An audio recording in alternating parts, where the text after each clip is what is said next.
Hello mga ka-riders, eto another day, another vlog. Dito po tayo ngayon, magra-ride tayo, papunta tayo ng Taal, Batangas. So wala tayong destination dapat na pupuntahan ko saan lang tayo makarating. Kaya lang naisipan ko magdiretso na rin lang tayo ng Taal, Batangas. Doon na tayo sumimba kasi Sunday naman, naisipan kong magsimba na rin kasi kaya lang hindi na tayo doon sa malapit, naglayo na rin tayo para kasama na natin yung ating long ride. Actually hindi naman to totaling long ride kasi kapraso lang naman to. Yun, at least nakapag-flex tayo ng konti ng motor kasi matagal na tayong halos walang ride. Kaya naisipan ko dyan sa may Taal, Batangas naman. Nung last time na nag-ride tayo, gamit natin yung ating supermoto dyan naman sa may Calarwega. So eto naman maiba naman, so nagtaal Batangas na tayo. Kaya medyo lumayo-layo tayo ng konti para kahit papaano sabay na. Dapat ang isang way ko rin dyan isa may simbahang bato, parang next time naman doon naman tayo. Yan, so ito na yung way natin, papunta na tayo ng Mendez Crossing. So ito na yung way, and tapos nandito na tayo sa may kanto ng Lemery, papasok na tayo. So yan na ang ating ride dito na medyo ma-enjoy natin kasi maraming bangkingan. Nagkataon lang na maraming mga nagbiyahe kaya hindi tayo maka-banking ng ayos. Pero nag-enjoy naman tayo kasi kahit pa paano na-flex natin yung ating mga kasukasuan. Yan, kasi may mga banking pa rin naman na portion. Kaya lang hindi tayo makatakbo ng mabilis gawa ng ang dami rin mga nag-rides. Pero yan, may mga portion naman na nakakapag tayo, liko-liko ng konti. Kaya kahit pa paano enjoy naman yung lugar na yan. Sumbay kasi tayo dyan sa Sunday na maraming bumibiyahe. So ayan, mga nag-ride. Shoutout nga pala sa mga big bikers na nakasabay ko nung araw na yan. Hindi ko na ma-recognize kung sino sila. Pero ayan, shoutout sa kanila. Medyo ma-overtake na nga lang din ako kasi grupo naman sila at ako naman ay solo rider. So ayan, usually yung ride natin ay solo kasi gawa ng wala na tayong makakasama na malapit, so hindi na tayo makapag-invite kaya bigla ang ride din tayo, kaya halos dyan solo rider lang ang labas natin always. Kaya yan, kaya sa mga nakakasabay natin shoutout para at least may makakasama tayo sa biyahe. Yan, medyo okay naman yung ride natin dito kahit papano kasi kahit mag-isa lang tayo, basta't meron lang naman tayong pupuntahan na lugar, okay na rin kahit mag-isa lang. Kaya lang siyempre ang delikado lang dyan, may mangyari sa'yo, wala tayong makakatulong. Pero usually naman mga rider na nakakasabay natin sa kalsada at nakita mo yung mga nangyaring kakaiba na aksidente, nandiyan naman sila para tumulong. Yan naman ang mga Pinoy.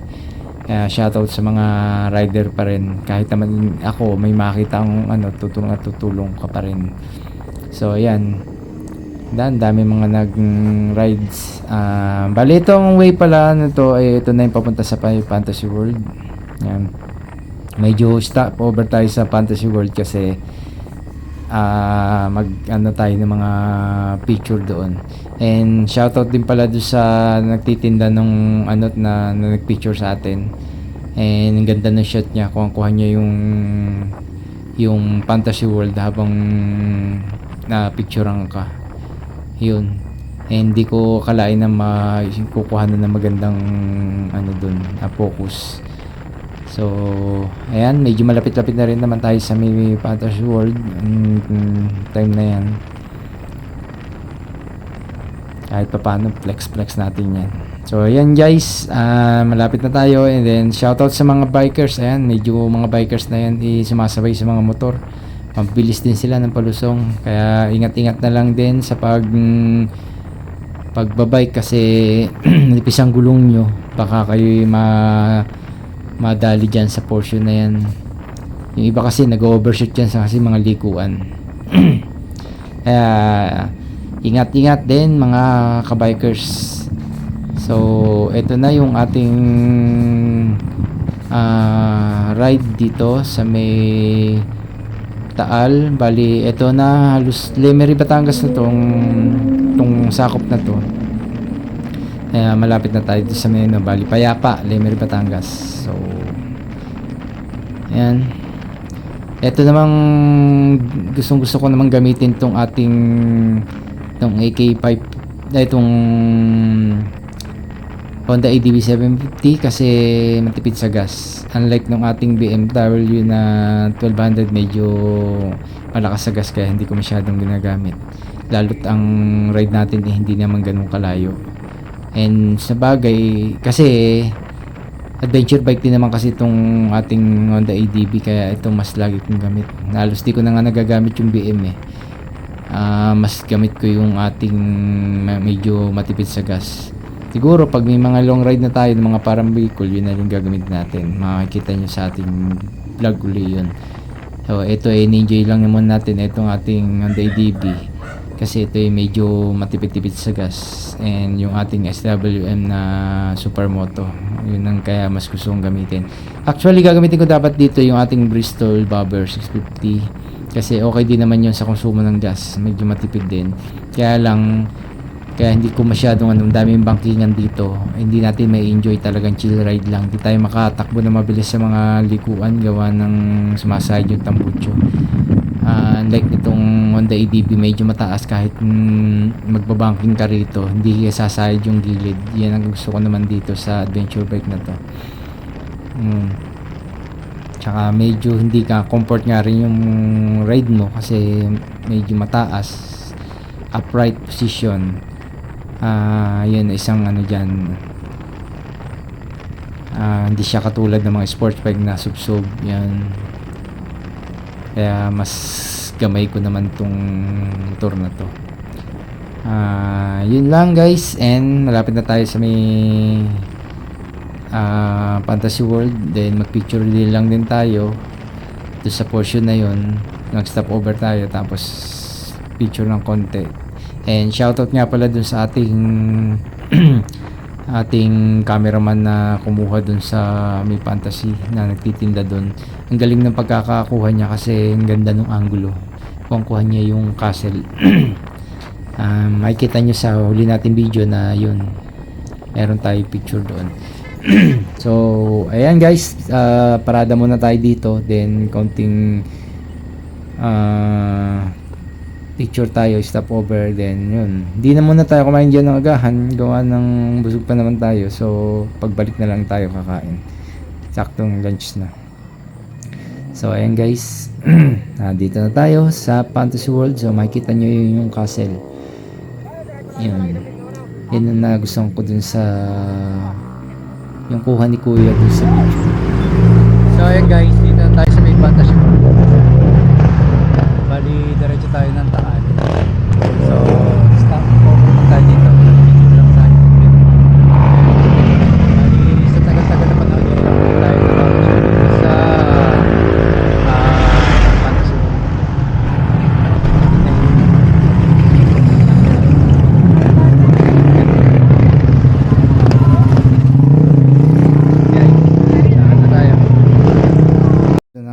So guys, ayan na, makikita nyo ating mga natakbo natin dito sa ating application na Relive. And ayan, bali na sa Payapa na tayo, and diretso na tayo. Hello guys, bali dito na tayo sa Taal. Kaya wala tayo mapardaan, hindi tayo pwede dito ng parada, pa tayo sa Taal. So hanap lang ako para makapasay sa dito.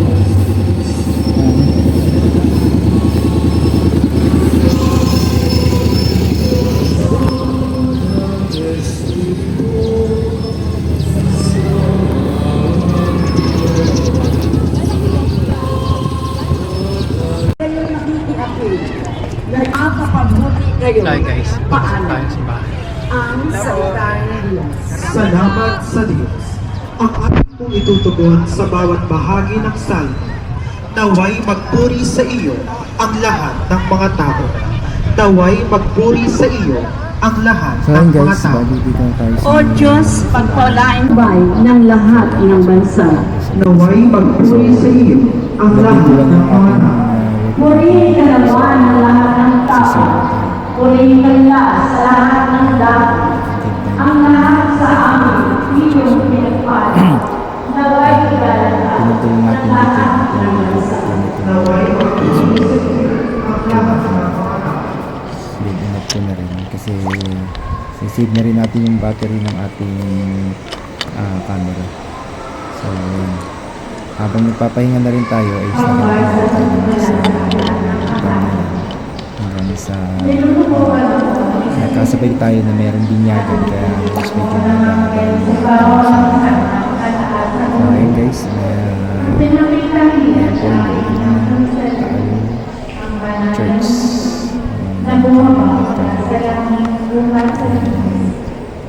Yun lang guys, nakikita nyo na kasi sana diretso na po panalapag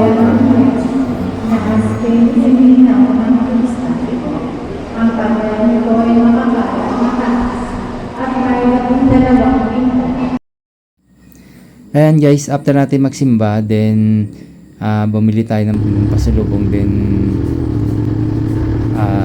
diretso na rin tayo pauwi na rin tayo. Bali itong way na to is daan natin ay sa may Agoncillo.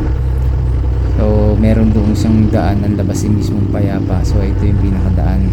Medyo liblib pa yung lugar kasi wala masyadong bahayan. Kaya, pero nakadaan na ako dyan isang beses. Then ito pangalawa uli nating dinaanan yung lugar na yan kasi alam ko yan pinaka the best na shortcut. Tsaka may iba-iba naman para loop talaga yung ginawa natin. Ayan.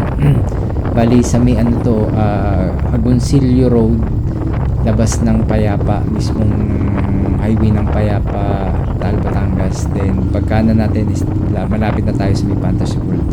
Ito yung pinaka shortcut. Tapos dito makikita nyo yung daan. Ganda ang view dito kaya dito ako dumaan. Kaya lang ang problema, ang daming sirang tulay na nakatakot niya. Makikita nyo sa gilid na ginagawa yung mga tulay na halos kasi nagbaksakan yan. Pero last time dianan ko yan wala mga baksak. Tapos makikita nyo dyan yung halos ganda-ganda ng view dyan sa gilid. Ayan, bangin po yan sobra. And marami pa kayo makikitang portion na halos bangin yung gilid, kaliwat kanan. Then may mga sira nga lang din tulay na delikado lalo sa mga dadaan dyan sa gabi, baka mabulaga ay dire-diretso sa bangin. Ayan, yung medyo ayan, katulad yan makikita nyo yung mga sirang tulay na nasa gilid natin. Ayan, kanan kaliwa puro natanggal yung mga lupa sa gilid kaya hindi siya pwedeng daanan ng mga truck na malalaki gawa ng tendency bumaksak. Kaya ang pwede lang dyan mga motor at saka mga light na kotse, yun lang ang pwedeng dyan, yun nakalagay dyan na pwedeng dumaan lang. Ayan, makikita nyo dyan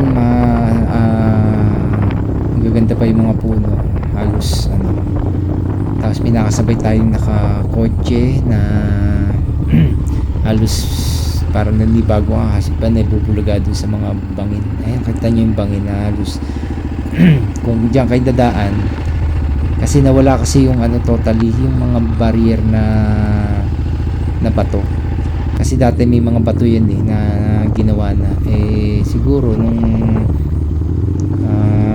umulan nagbaksakan kaya yan dami pang nire-repair na kalsada pero ang ganda yung daang yan halos shortcut na shortcut kaya lang yan dahil nga sira. Nakita nyo guys ang dami sira pang kalsada kaya kung pupunta kayo dyan sa way na yan mag-ingat kayo sa dadaanan nyo kasi baka lalo't gabi wag kayong dadaan baka kayo mabulaga kasi madilim wala pang mga ilaw dyan pero wala pang mga masyadong bahayan kaya delikado rin pag dumaan kayo sa gabi. Sa umaga, yan, advice ko lang na pwede kayo dumaan. Pero ingat pa rin sa pagtakbo. Gawa na nga ng umpisa may mga daan na bulaga na pala sira na yung kalsada. Nagbaksakan na. Ayan. Kung mga gusto niyo adventure, pwede niyo puntahan yung daang yan. At least maiba naman. And nagustuhan ko naman sa place na yan. Tapos dito medyo nag-stop over tayo. Tinry natin na mag-stop over kasi dati picture tayo, kaya lang nagka-problema yung aking motor. So ayun guys, dito sa may portion natin diyan natin to, may madalan tayo na kapihan. Ayan, ganda po ng kapihan nyo dyan. Ayan sa gilid, bali right side. Hindi ko na lang masyado na-explore yung lugar, pero nung last time na nag-vlog ako dyan, kasi parang sarado kaya hindi ako nagdiretso. Ayan. Pero halos ano na lang ako. After nyan sa dulo is kakaliwa tayo, paglabas natin doon is payapa road na. Ayan. Kaya medyo bungad-bungad dyan, kaya meron siyang kapihan.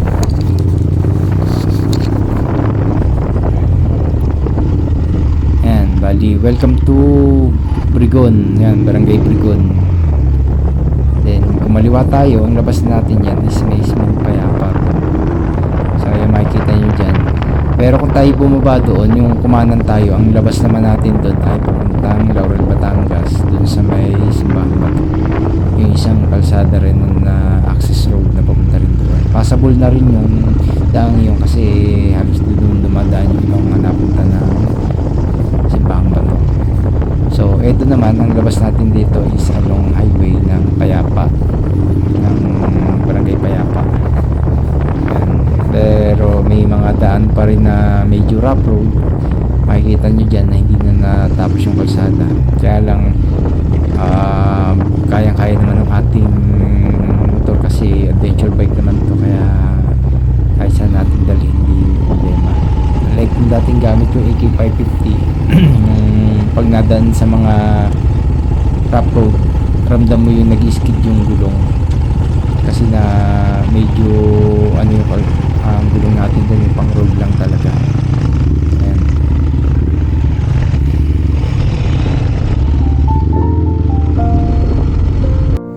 So ayan guys, ay bali ito na tayo sa may dinaan natin. Ayan yung ating maps dito sa may relive. So ayan na yung ating mga dinaanan na daming zigzag.